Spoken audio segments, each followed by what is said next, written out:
Hey, thanks, Ken. Hello, everybody, and welcome to the first in a two-part series about the importance of the census. We are honored to have our state historian tonight. I'll pause there because we'll allow Dr.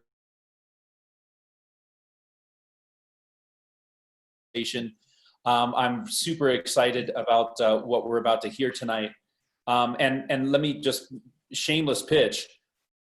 This is part of an ongoing community dialogue that we've had as a college for a few months now about the importance of the census and what it will do in terms of support for first responders, education, tribal communities, hospitals and medical care, and so much more. But there are a lot of things that we aren't aware of, but that the census is really important for. We're racing against the clock because we have until the end of September, so every day matters. And that's why we're very grateful to have this conversation. I do want to say a special thank you to Dr. Trujillo. She has been a huge advocate for this mission and our college's strongest voice on this issue. And so with that, it's my honor to introduce her, Dr. Trujillo. Thank you so much, Rick. I'd really like to welcome everybody to Northern New Mexico College's Hispanic Heritage Month kickoff and one of our Census 2020 events. As Dr. Bailey said, my name is Dr. Patricia Trujillo, and I am the Director of the Office of Equity and Diversity, and I will be your moderator for this evening. And if you're wondering why the heck we're connecting the Census and Hispanic Heritage Month, it is really interesting that we're connecting these endeavors because the term Hispanic has been the source of several debates in the United States about who uses it, who doesn't, if we should even use it. There's often a critique that stems from the Eurocentric perspective it imposes on a large and diverse community, a constituency of peoples.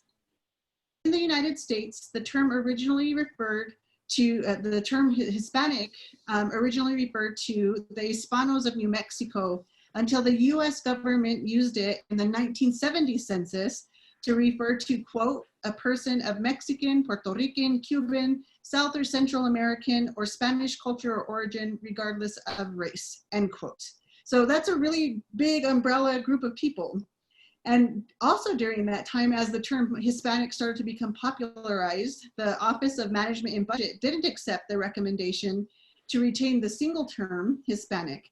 Instead, the OMB decided that the term should be Hispanic or Latino because regional usage of the terms differed. So Hispanic is commonly used in the eastern portion of the United States, whereas Latino was commonly used in the western portion of the United States. And so since the 2000 census, pardon me, the identifier has changed from Hispanic to Spanish/Hispanic/Hispanic/Latino. And as of the 2020 census, there's even more specificity for Hispanic, Latino, or Spanish origin people. So now we get to choose or check a box, right? Mexican, Mexican-American, Chicano, are we Puerto Rican, Cuban, Hispanic, Latino, or Spanish origin, originating from a nation state such as Salvadoran, Dominican, Colombian, Guatemalan, Spaniard, Ecuadorian, etc. So these additions acknowledge the distinction between Hispanic and Latino people who are US ethnic born minorities and those who are born in their nation of origin and immigrate to the United States under a variety of circumstances. So a way to think of this is in the framework articulated by cultural geographer Daniel Ariola, who defines Latino space and therefore identity as continuous, discontinuous, and emerging. But that is to say, to be the United States for over 400 years. So even as we celebrate the specificity added to the census through the years, scholars and community activists keep fighting for nomenclature in the census and in general, where Hispanics and Latinos can identify in racially accurate ways that also include our indigeneity, our Afro-Latinidades, and in ways that demonstrate our commitment to being inclusive of the LGBTQIA+ communities. So if you've been hearing Latinx or Chicanx, though it may still not roll off your tongue, This challenge to the inherent and gendered binary of the Spanish language insists on a gender-neutral variant that is inclusive of our non-binary relatives. Because even if we don't know what to call it ourselves, todos somos familia. So it is not an easy question, nor should it be, because as we celebrate the complexity of our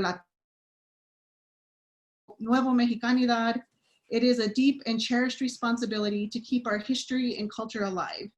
That is why it is an auspicious day that we gather, the 16 de septiembre, or Mexican Independence Day, to talk about the importance of our historic legacies and about how we continue to fight for our rights to citizenship in this country, in all our Latin American countries, and throughout the world. So that is why we're so glad and so honored today to be hosting our esteemed New Mexico State historian, who will be speaking to us about making sense of the census for genealogy. Rob Martinez is a native New Mexican. He was born and raised in Albuquerque, a graduate of the University of New Mexico with a B.B.A. in International Business Management. Rob went on to pursue his interest in New Mexican culture and history at UNM, earning an MA in Latin American on church, cultural, and social practices of the Spanish colonial period in New Mexico. Thank you so much for joining us today, Mr. Martinez, and welcome. Well, thank you very much. Muchísimas gracias. Qué gran honor estar aquí con ustedes.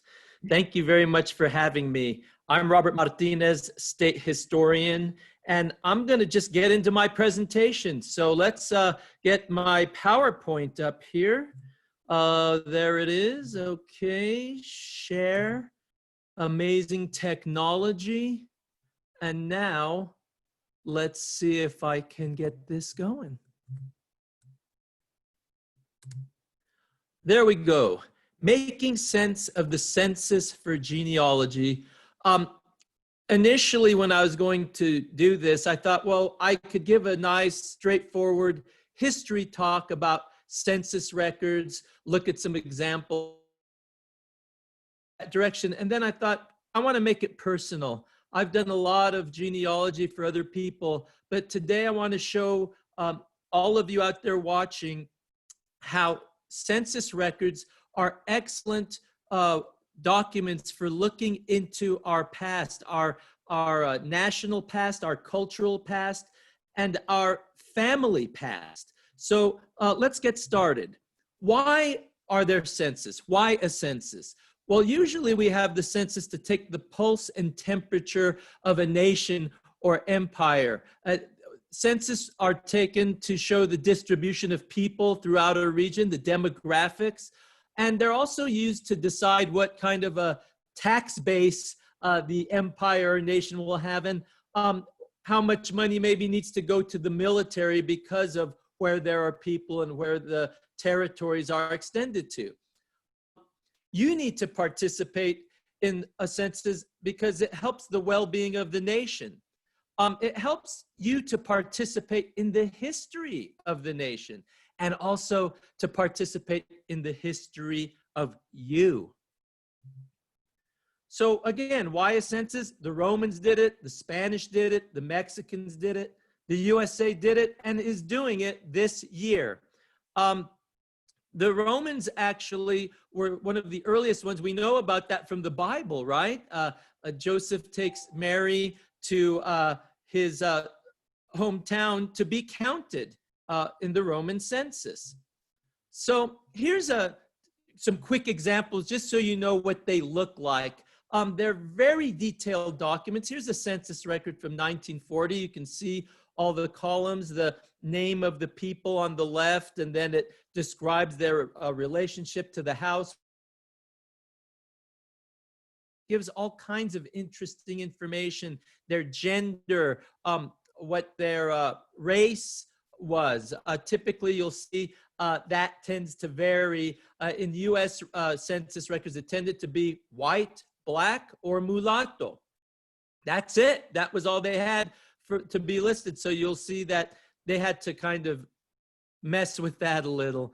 And it'll give different information. We'll go through that. And it tells the type of job they had. Sometimes it tells the value of their home or their land. So these are very interesting documents. There's a census record from 1850.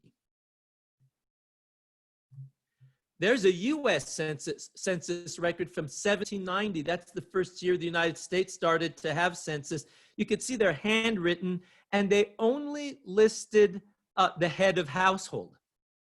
Native Americans were not listed on that census. So you would think they didn't exist, but they did.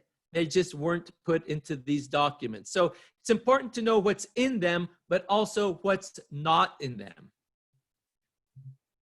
This is a carving of a census being taken in Roman times. I love this image. It shows just the men in line. They're being counted. They're being written down. And in Roman times, you had to go to have yourself be counted every 5 years. And you had to go to your hometown. If you did not participate, you could have your goods confiscated. Can you imagine that? And then you'd go and give your name, and then you'd say that you had a wife, you'd had some children, and some slaves. Probably you didn't get the name of those people. And if you want slave free, you just had to name them and enter them in the census. So that's how they did it in Roman times. Now we're going to get personal. I want to talk about my family because I'm going to show how I did my genealogy using all kinds of records and information, but using census records. This is the Martinez family around 1981. There's my parents on the bottom and my two sisters, Debbie and Maxine. And that's me up on top on the left. And that guy sleeping is my brother Lorenzo. And there's my sister Doris. Let's go back in time. There we are in 1970. That droopy guy on the bottom is me. I'm about 6 years old there. There's my sister Doris on the bottom. And then my parents, my father Roberto, my mom Ramona. And then my sisters Maxine and Debbie and my brother Lorenzo up on top. Here's more family pictures because the faces as much as I can, because we're going to get to the census records and you'll be seeing these folks. I love this photo. This is Mora, Agua Negra, New Mexico in 1951. There are 4 generations of my family in this photo. That's my father Roberto holding my sister Maxine. This is probably her baptism. She's an infant. So there's Maxine and my father Roberto. And then in front of my dad sitting down are his parents, Massimiliano Martinez and Rosa Lovato. Behind them is Rosa's father, Encarnacion Lovato. And then that's my mom, Ramona Salazar, standing next to him. So 4 generations right there. There's my mom and dad in 1951, the year they were married. And by the way, we're going to look at census records. We can only look at 1940 back. Pretty soon we'll be able to look at 1950. They wait a few because of personal and private information in census records. Audio and so I'm sorry, can everybody turn their mute on? All right. And this is my father, Roberto Martinez. He joined the Air Force around 1948. So this is him in the Air Force in 1949. And there's his parents in the late 70s, Massimiliano Martinez and Rosa Lovato, his parents and my grandparents. So here's a marriage in Mora, 1925. Number 6 is that couple, Massimiliano Martinez and Rosita Lovato. It shows his parents, Eliseo Martinez and Genaria Romero. And then if you move to the right, it shows her parents, Encarnacion Lovato. We just saw him. Lovato, she was Salazar. And then the padrinos are Jose Gandert and Domilia Gandert. And there's their wedding photo, Mora, New Mexico, 1925. The padrinos are the Ganderts, and there's my grandpa Massimiliano and my grandma Rosa Lovato. This is important. This is Massimiliano's father, Eliseo Martin. There's a reason I have that name. You'll see later on in the presentation, but that's Eliseo Martin Massimiano's father. Real quick, when I first started doing genealogy when I was about 15, two things happened. I went to the genealogy library in Albuquerque. I put some microfilm up and I tried to read some old documents and I couldn't read them. The handwriting was too difficult. So I promptly gave up looking at those documents.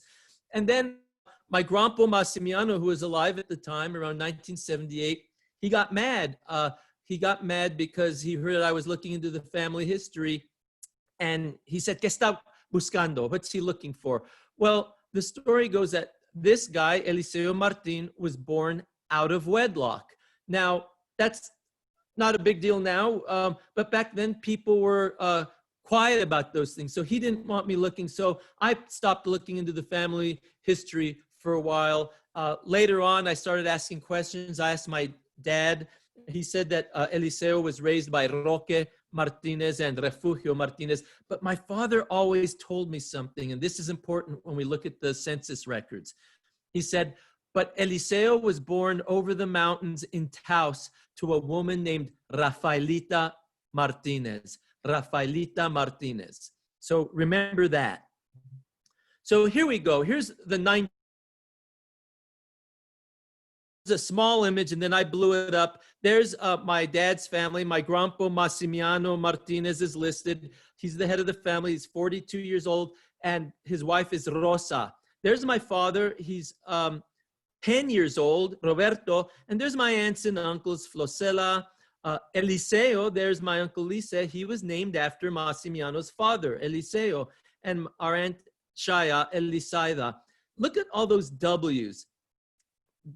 The census takers didn't know what to do with this because it said white, black, or mulatto on these documents. So we were always put down as white. There wasn't a designation like Patricia was telling us earlier for Latino or of Spanish origin or Mexican American or Chicano, Latino, none of that. So we were put down as white, which kind of erased our identity, at least in these documents. A wrong impression of who and what we were and are. But that, I want you to just keep that in mind when we're looking at these records. It shows that everyone in this family on the right is from New Mexico. This is 10 years earlier, the 1930 Mora census. Again, here's a blow up of the image there. There's my grandpa Massimiano Martinez and my grandma Rosa. And there's my father. He's the only kid they have at this point. He's not even a year old. But here's some information. It shows that Massimiano was 33, Rosa was 23. It's to the right of that, you see it says 27 and 19. They ask, what age were you when you got married? So each census record every decade shows us a little bit different information. And it helps us narrow down dates. The dates could be a little bit off because people didn't always know how old they were, but that gives us an idea when they were married and how old they were in that year. This is the 1920 Mora census. This is interesting because I couldn't get this one blown up, but this has my grandpa's older brother, Demesio Martinez, pretty much ran the family. If you look at the top document on the far left, if you can read that, it says Demesio Martinez. He's the head of that house. He's 31 with his wife, Beatriz, and 2 kids. Then right underneath, the last entry is Genaria Romero. That's Demesio and Massimiano's mom, but she's the head of her household. She's 56, and it says widowed. So right there, I know Eliseo, the older guy, is already passed away by 1920. And then the next page, there's Massimiano, my grandpa. He's 23, living at Genaria's house. Obviously, he doesn't get years. There's his sister Delfinia, my tia Delfinia, who I knew when I was a kid. His brother Demosthenes, and there's tia Aurora. I knew her as an older lady with frizzy hair and big bright eyes, but she's 12 years old in this document. I love this. The reason I showed all those photos is I want you all to, when you're doing this kind of work, to try to put a human face on these names, because these can be kind of clinical, but these are human beings. These are our relatives, our ancestors. And she was a 12-year-old girl. I don't know if she loved living in Mora or if she hated it, if she was traumatized, but she was a little girl in 1920. Oh, there it is. I did have it blown up. There's Demesio Martinez on top with his family. There's Genaria Romero. And then on the next page, there's Massimiano with his siblings. And again, there's their gender. They're all listed as white, WWW all the way down. And there's their age. It has all kinds of information, whether they can read or write. It sometimes asks if they're in school or if they've ever had any schooling. 1910. Okay. Here, this is the image blown up. There's Demesio Martinez. He's 23. There's the mom, Genaria. She's 42. Eliseo's passed away by 1910. This document tells me that. There's my grandpa Massimiano. He's 14. Delfinia's 8. Demosthenes is 7. And Aurora's 5. Later, I found an obituary in the Taos newspaper for Eliseo. He had passed away the year before in 1909.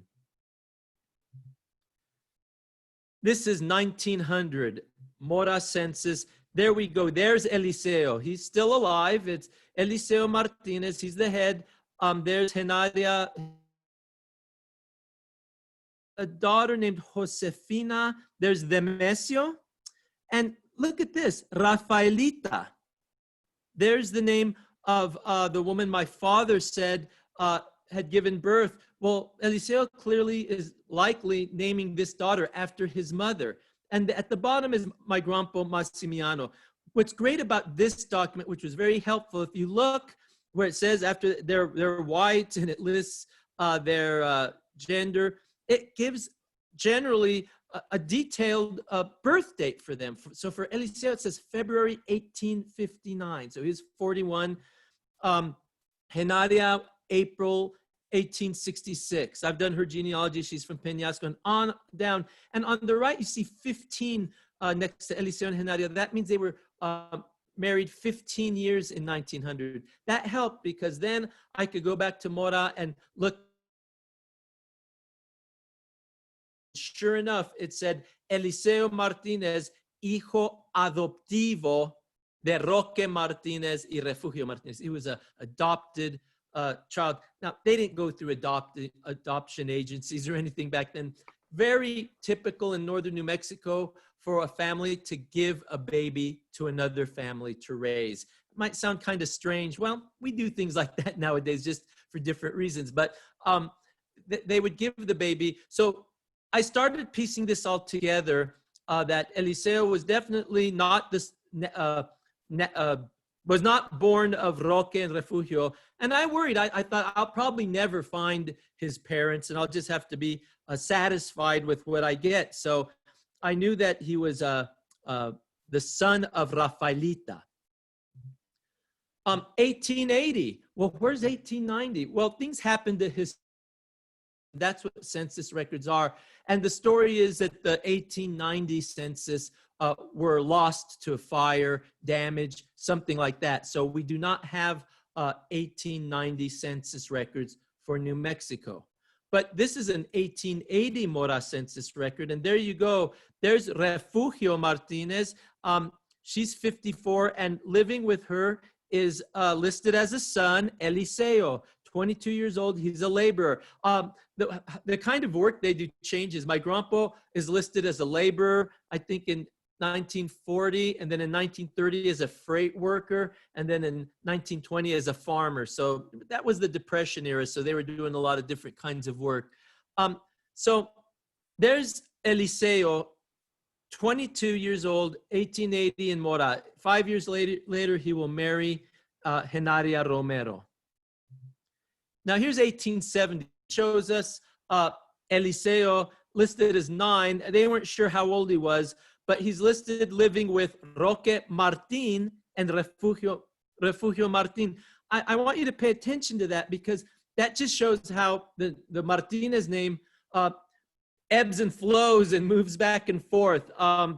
You'll see us as Martinez, and in this 1870 record, the family name is Martin. So check this out. I was doing work a couple years ago for someone else researching their family in Taos, and I'm going down the baptismal records, and this catches my eye. Look at the margin on the left-hand side. Eliseo Martin.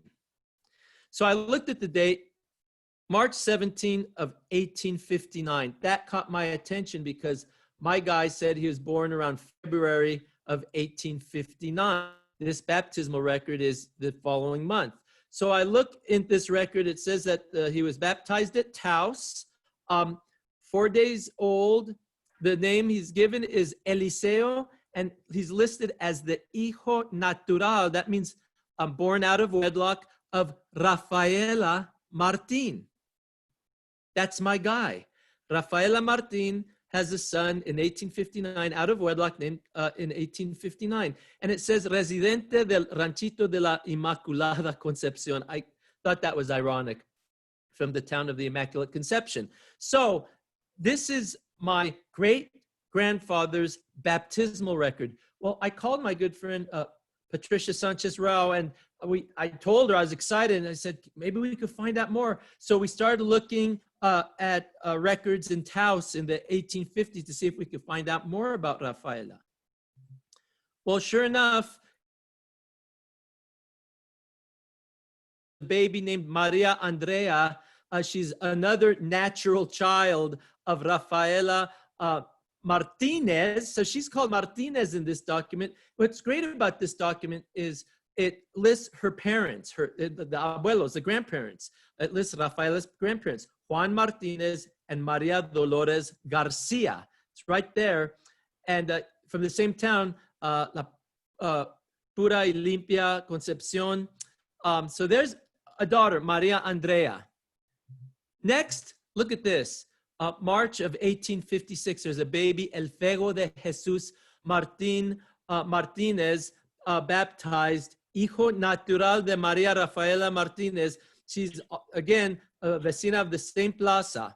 So here we go. It's the 1850s, and my great-great-grandma, Rafaela Martinez, is having babies out of wedlock. I'd love to know her story. We don't know who the father or fathers were, but clearly she was living her life. But I still wanted to know more, so we kept digging. So I looked at the 1860 town census to see if I could find anything about her. And it's interesting. If you look at this record, on the top at the bottom of the page, it says Rafaela Martinez, there she is. And then it lists kids with the last name Sanchez, Eugenio. Next page, Jose Sanchez, Jose Maria Sanchez. But look, there's Andrea Sanchez, El Fego Sanchez, Elisa, that's Eliseo, but he's listed as a little girl. They made a mistake. I would never have found him if not for the census and for these records. So there is another clue, but why the Sanchez name? We know that the bottom three kids, we don't know who the dad is, but she, Rafaela, sticks that name on them for the 1860 census. Well, look at this 1850 census. Clearly, in 1850, she had not had those out of wedlock children yet. But there she is, Maria Rafaela Martin, with some of her kids. Jose Eugenio, there's another one, Emiliana, Maria Cristina, Jose de Jesus, and Jose Maria. They all have that Sanchez name. Interesting, I have a purple mark there because if you look, it says where they're from. Well, all these kids are born in Taos County, but she is from Rio Arriba County. And we'll see that that makes sense later when I do her genealogy.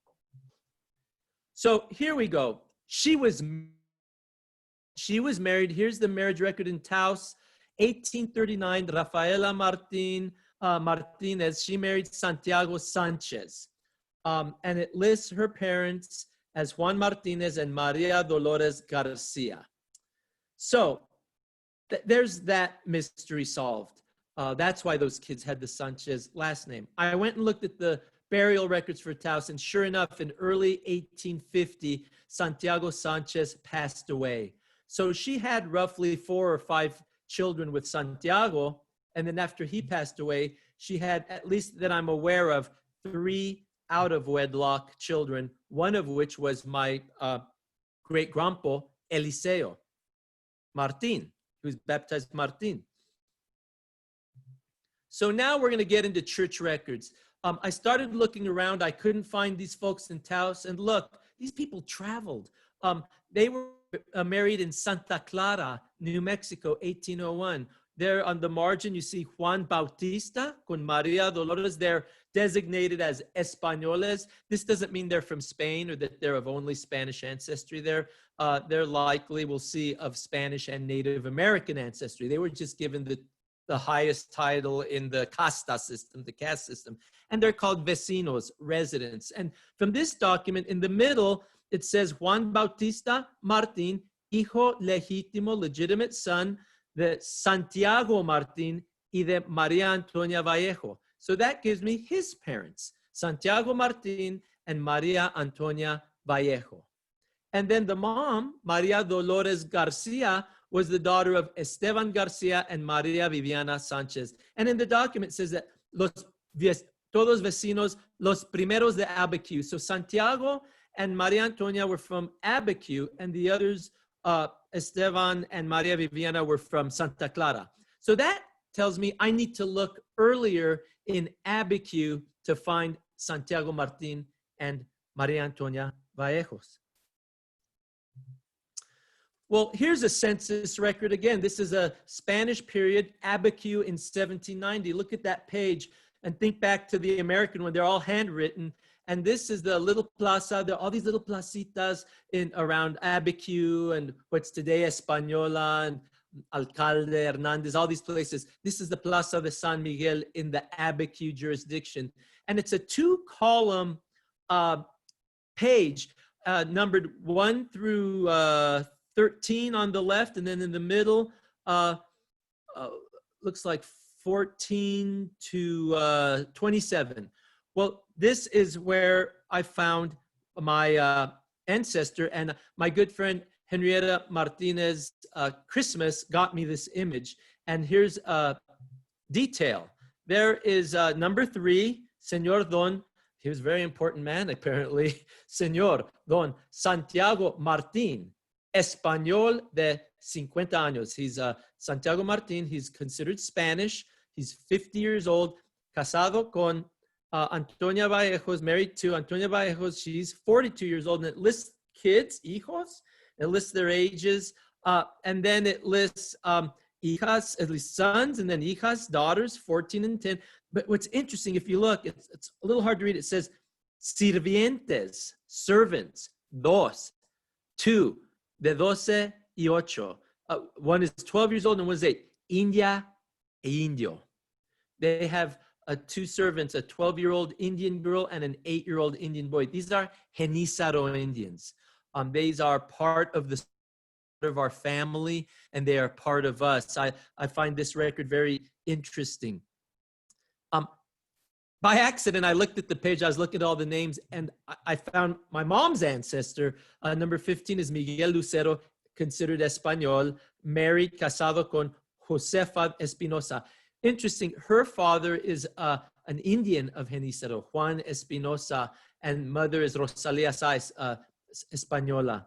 And they have, she's 20, and they have kids that are 8, 5, 2 and 3 and 1, something like that. I can't see the whole screen because of all this amazing technology we have here. Are y'all with me still? So this is a baptism at San Juan, New Mexico in 1774. There's Juan Bautista. Juan Bautista is the grand my great-grandfather. This is his baptismal record in Rio Arriba, and it shows him, it says Juan Bautista, Bautista with the V, because there's no standardized spelling back there. It even says Bautice, I baptized. And he's the hijo legítimo, legitimate son of Santiago Martin y de Antonia Vallejos. So there's that family right there. So from here, I started looking around for marriage record for Santiago Martin and Antonia Vallejos. I couldn't find them anywhere in the north. When you can't find them in the obvious place, you start stretching out, spreading out until you bump into them. Well, the parents of Maria Dolores Garcia, I found, look at this, in Isleta, south of Albuquerque in 1778. It's a beautiful hand. It says on the side, Esteban Garcia con Viviana vecinos parroquianos, their parishioners and residents. In the record, it says that his name was Esteban Garcia Noriega, probably belonged to the Garcia Noriega family of Albuquerque. Luis Garcia de Noriega was the main guy in Albuquerque in the mid 1700s. So maybe he belongs to that family.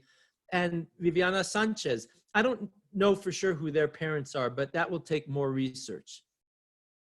And look at that. There's the marriage in Albuquerque in 1756. Santiago Martin con Antonia Vallejo.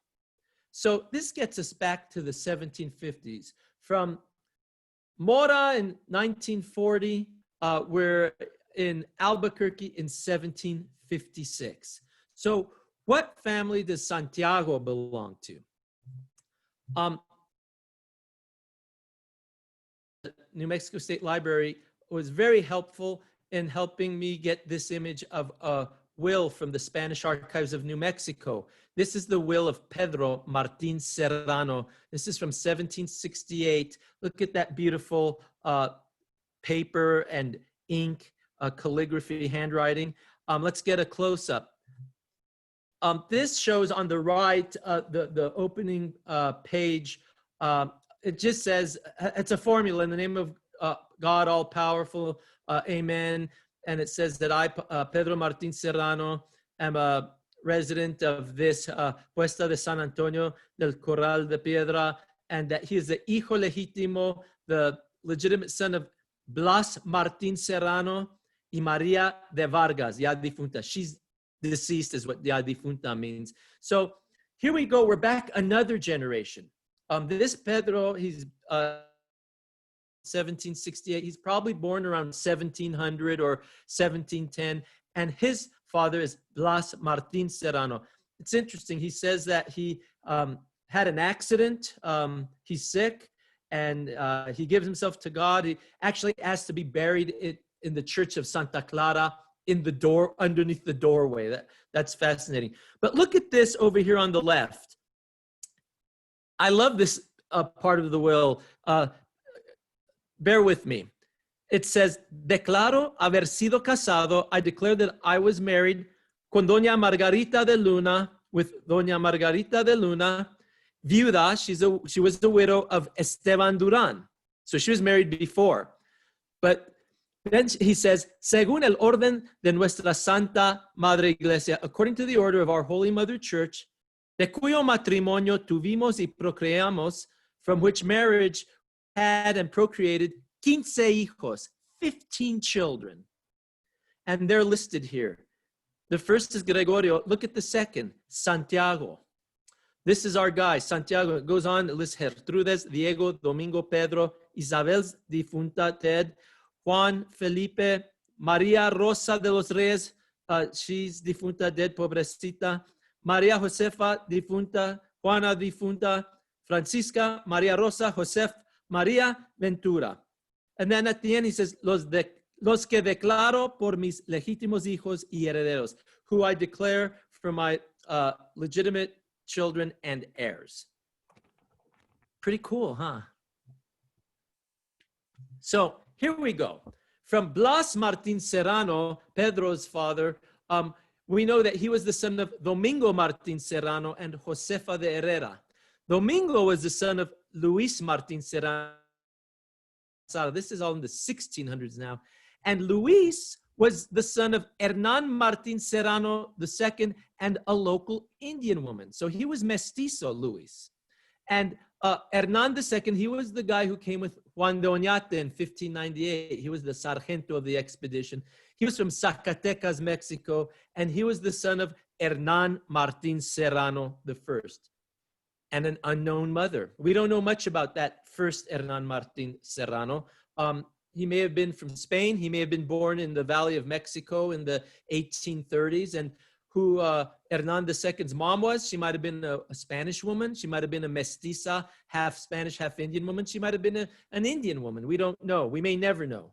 But this is 12 generations put together with census records, church records, and civil documents. So to bring in 1966 in Albuquerque, I'm the little guy, that's my dad. Look at that, all these generations of Martin Serrano, Martinez, Spanish ancestors, Native American ancestors, Mexican ancestors. And there we are in 1994. That's me and my father Roberto playing música with his group, Los Reyes Albuquerque. There we are in our blue trajes.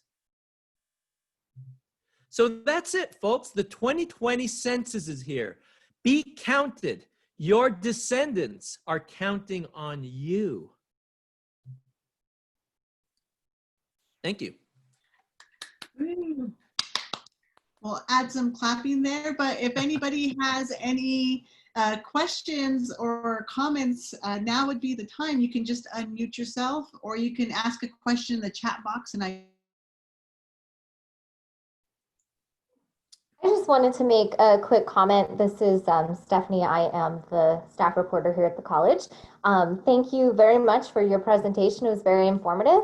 I recently did explore some of my own ancestry and figured out that I am a daughter of the American Revolution based on what I found from my ancestry, and a lot of people with census records, and a lot of people don't know that many New Mexicans have a connection to the Revolutionary War because of the Presidio, which was the Spanish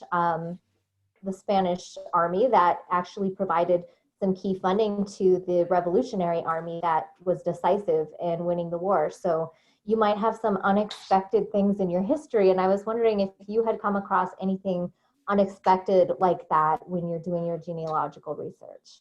Well, yeah, that's the thing about doing it's important, and you have to be brave to do it, because you're going to find out all kinds of things. Those what happened around 1780 is that the Spanish government pretty much imposed a tax on people to raise funds for the American revolutionaries, and that tax was paid here in New Mexico by the vecinos, the people who were designated as españoles or mestizos. They would pay the head of household, the man would pay 2 pesos. And in the Native American, the Pueblo communities, the men would pay 1 peso. And this was done in New Mexico, and it was also done throughout Mexico too. So they're also patriots as well. They did the exact same thing down south. It's not likely that our ancestors who did that, I have an ancestor, Tomas Roybal, who was a soldier of the Presidio in that time period. He's one of those. It's not likely that they even knew what they were giving money. The King of Spain, they probably didn't want to give the colonials in places like New Mexico and Mexico any ideas. But that is part of our story. That's part of our history. And, you know, I'm trying to think of one of the most surprising things. I think what I find most surprising, what I have found in my genealogy, on my mom's side, what I found fascinating is my mom has a Lucero line that I've traced back from Sapeo, New Mexico, down through San Miguel del Vado. And as I did the research about 5 or 6 generations back, it got to a guy named Juan Lucero, who had married a young lady by the name of Estefania Martin. So this Martin family is everywhere. Everyone has them in their family. I mean, we have a lot of common ancestors, the Montoyas, the Chavez, all come from those families and other families as well. But I found out that Estefania Martin was the little sister of Antonio Jose Martin, the famous priest of Taos. Excuse me. So that was surprising. Thank you.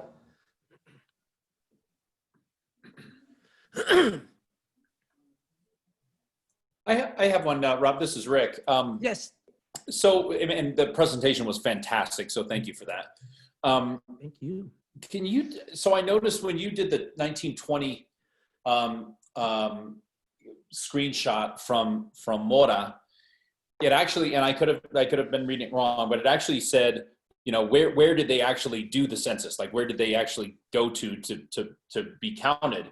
Yeah. And it says the precinct or whatever says El Rito, which and where the college got its start. Do you?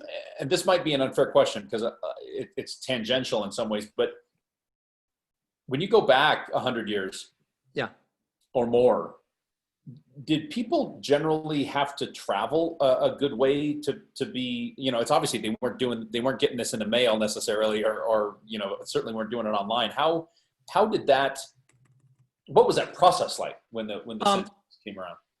In the Roman times, you had to go to your hometown. So if you were born in Los Angeles, if we did that, if you were born in Los Angeles and you lived in New York City or Paris, you had to travel back to Los Angeles to be counted in the census. But not so in these situations. All indications are that the census taker went to the community. Okay. Names throughout New Mexico. There's a lot of San Antonios. Right. El Rito was what we now call Chacon in the Mora Valley. And Agua Negra is what we now call Holman. And Cleveland, that little town in the Mora Valley, was San Antonio. Mora used to be called San Antonio Lo de Mora.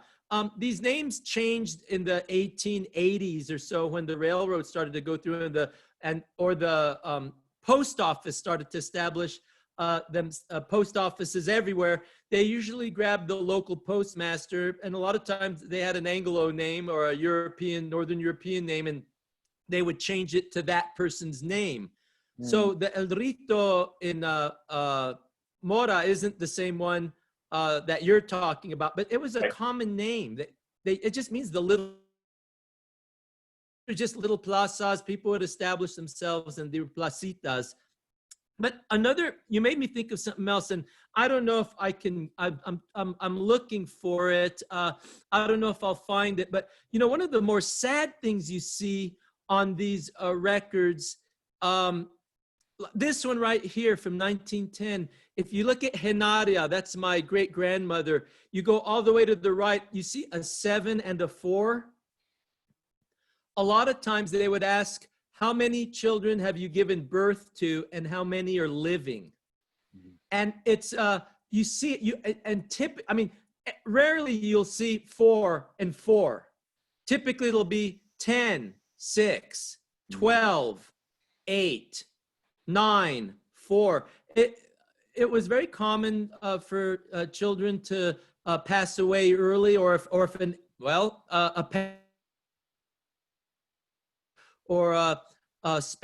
smallpox or something would come through. So you see this as a very common indicator, but it also shows you like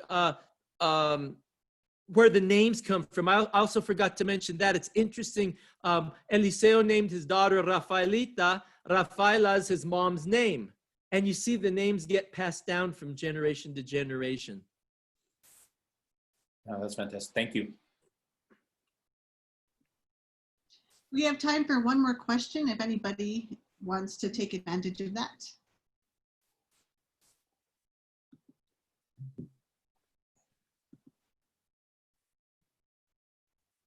Well, I'll ask one to finish us off. And you really did end with this last slide. But we are really trying to generate interest in people getting involved in the census. Unfortunately, only about 30% of households in Rio Arriba County have filled out their census for 2020. How can you help us appeal to our audience to get them interested in filling out the census? Well, all I can say is that participating in the census is like participating in voting. It's part of what we need to do. We need to participate in our government. We need to participate in our community. It's not just for the government in Washington, D.C. that we do this. We do it for our local government, for our state. We get funding the more people we have. And if we're not counting certain people, then we're going to get less money. It's also helpful for communities, places like Mora, places like Tierra Maria, Chama, Costilla. These are little pueblitos, little towns, and the pueblos too, you know, Boqueawingue, Santa Clara, all these communities up there. We want them to not just survive, we want them to thrive and have beautiful places for the people who are living there and for their children and grandchildren. So it's really crucial for people to participate in the census. It's easy. I did it online. If you can't get it online, I bet you can have a form mailed to you, or is there somewhere where they can pick one up? Because they don't need to go anywhere. They just need to fill it out or go online. I did it online and I got counted. So yeah, actually, after we give you a virtual round of applause, thank you so much for visiting us here at Northern New Mexico College. Thank you. Rob, but we're gonna actually play everybody out with a PSA that was just created featuring students from across Northern New Mexico. Because one of the things about Northern New Mexico is we're counted and hardest to count areas. But in our region, one of the biggest groups that is undercounted are children of color. So please remember that when you're counting members of your household, it's not just the adults, it's everybody living in the household as of April 2020. And we really do want to bring this funding in because I think a lot of us have these visions of improved schools, new schools, beautiful schools, and all of the beautiful descendants, our children and their descendants that will fill them. So thank you everybody for participating. Rob, if I can get you to end screen share so I can share my screen. You got it. Yeah, thank you so much. And thank you for joining us. Thank you.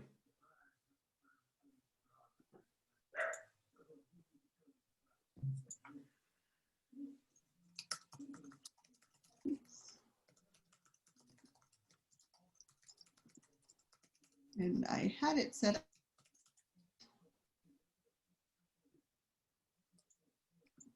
Of course, when we were sharing new links. Okay, here we go.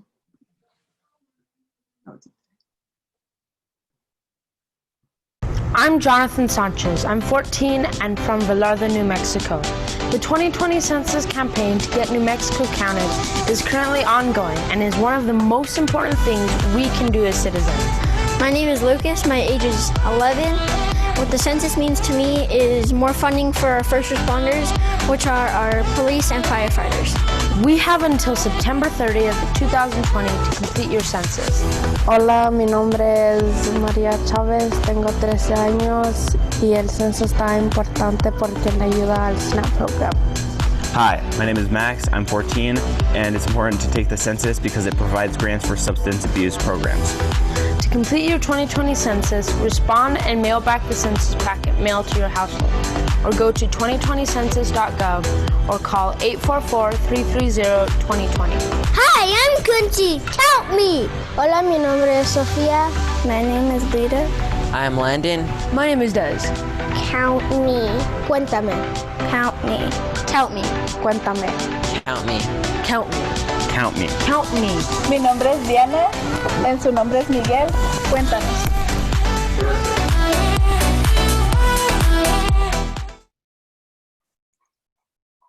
So again, thank you all for joining us. Have a good night. And remember to do the census. Thanks, everybody. Have a great night.